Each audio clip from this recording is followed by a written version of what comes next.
नमस्कार दोस्तों, स्वागत है आपका।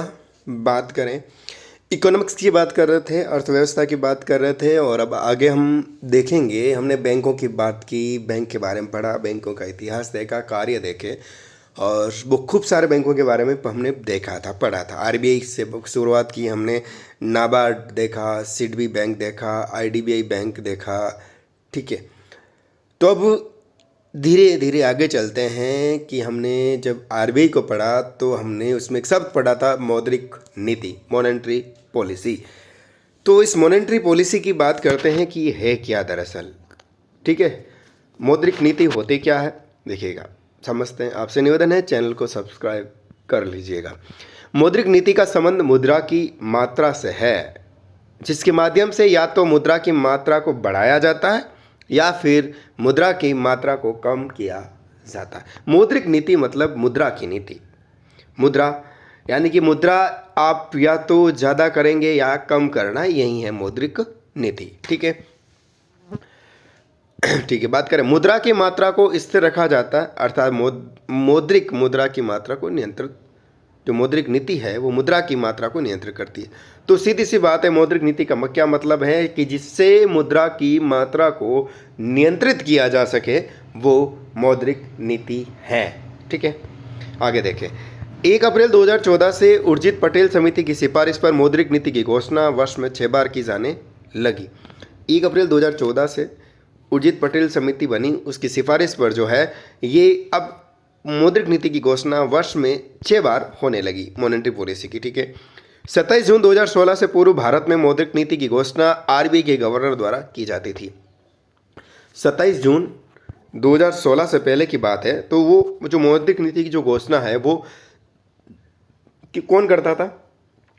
आरबीआई का गवर्नर करता था। किंतु 27 जून 2016 को भारत में मौद्रिक नीति की घोषणा करने हेतु रंगराजन समिति की सिफारिश पर एमपीसी यानी कि मौद्रिक नीति समिति का गठन किया गया, जिसे हम एमपीसी कहते हैं। यानी कि 2016 से पूर्व की बात करें तो आरबीआई का गवर्नर करता था, लेकिन इसकी जो है समिति बनी, रंगराजन समिति, और इसकी सिफारिश पर कहा गया कि एक समिति बनाया जाए, मौद्रिक नीति समिति बनेगी जो मौद्रिक नीति का जो है इसकी घोषणा करेगी। ठीक है, मौद्रिक नीति समिति को पढ़ लेते हैं क्या। इसकी समिति का जो गठन हुआ हो 27 जून 2016 को होता है। समिति थी रंगराजन समिति की सिफारिश पर होता है। समझौता केंद्र सरकार तथा आरबीआई के मध्य में है ये।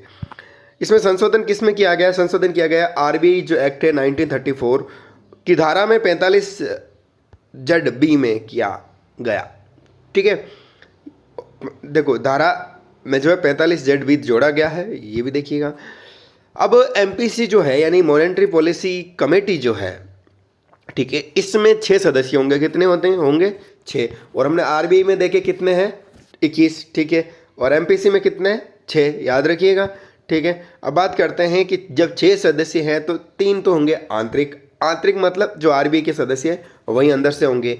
ठीक है, और 3 ही होंगे बाहरी का मतलब केंद्र सरकार से, केंद्र सरकार 4 वर्षों के लिए नियुक्त करेगी। ठीक है, अब 3 आंतरिक सदस्य होंगे। कौन कौन से होंगे? सबसे पहले गवर्नर होगा शक्तिकांत दास जी, फिर डिप्टी गवर्नर होंगे और मुख्य कार्यकारी अधिकारी होगा सीईओ। ठीक है, ये हो गया, ये होंगे। ठीक है, इस समिति के बाहरी सदस्यों की नियुक्ति प्रत्येक 4 वर्ष के लिए केंद्र सरकार द्वारा की जाएगी। कितने वर्ष के लिए? 4 वर्ष के लिए। कौन करेगा? सेंट्रल गवर्नमेंट करेगी, जिन्हें पुनर्नियुक्त नहीं किया जाएगा। एक बार बन गया, दोबारा नहीं बनेगा। इस समिति के द्वारा मौद्रिक नीति की घोषणा बहुमत के आधार पर की जाती है, किंतु किसी कारणवश बहुमत बराबर रहता है तो उस स्थिति में जो है आरबीआई के गवर्नर को अन्य निर्णायक मत देने का अधिकार होता है, जिसका निर्णय अंतिम माना जाता है। अगर बहुमत बराबर हो जाए तो अंतिम निर्णय जो माना जाएगा वो गवर्नर का माना जाएगा। ठीक है, इस समिति की अध्यक्षता जो है आरबीआई के गवर्नर के द्वारा की जाती है। इस समिति को 31 मार्च 2022 तक भारत में मुद्रास्फीति दर 2% से 6% के मध्य रखना है।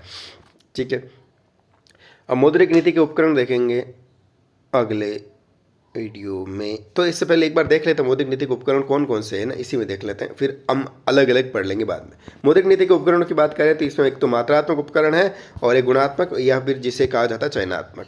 मात्रात्मक उपाय में यानी जिसमें कुछ गणितीय विधि की जब बात पड़ेगी तो उसमें रहेगा रेपो दर, ठीक है, रेपो रेट जिसे कहा जाता है रिवर्स रेपो रेट, नगद आरक्षित अनुपात CRR, वैधानिक तरलता अनुपात SLR, बैंक रेट और सीमांत स्थायी सुविधा MSF और खुले बाजार की प्रतिक्रियाएं या फिर क्रियाएं।